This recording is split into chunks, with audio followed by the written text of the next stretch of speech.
Hi friends, ఈరోజు మనం చేసుకునేది టమాటా రసం. దానికి కావాల్సిన పదార్థాలు టమాటాలు, చింతపండు, ఉప్పు, కొంచెం మిరియాలు, జీలకర్ర, గార్లిక్.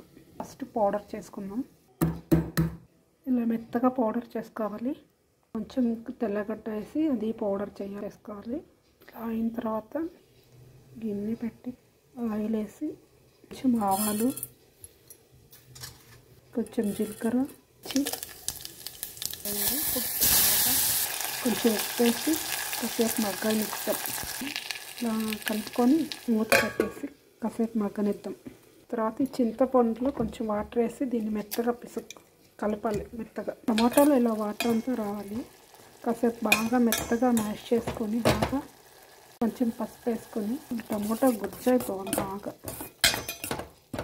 ఈ రసము బాగా జ్వరం ఉన్నప్పుడు, కొంచెం కోల్డ్ ఉన్నప్పుడు గంట చేసుకుంటే చాలా నోటికి బాగా రుచిగా అనిపిస్తుంది. ఇలా మెత్తగా అయిపోయింది చూడండి. ఇప్పుడు కొంచెం రసం మనం ఇందాక వాటర్ పోసి పెట్టుకున్నాం కదా, ఆ రసం ఎత్తి ఇంట్లో కలిపేసుకోవడం.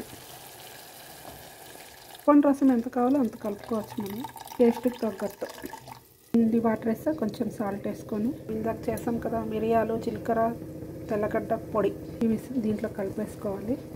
కొంచెం ఇంగువ కూడా వేయాలి. కొంచెం కొత్తిమీర, కరివేపాకు వేసేసి మినిట్స్ పొంగు రావడం కానీ ఆఫ్ చేసేయడం. రసం తెరులుతున్నాయి, ఇంకా అంతే, ఆఫ్ చేసేయడం. ఈ రసం వేడి అన్నంలో కలుపుకొని కొంచెం పక్కన ఫ్రై పెట్టుకొని, చిక్కుడుకాయ ఫ్రై ఇది పెట్టుకొని కలుపుకొని బాగుంటుంది.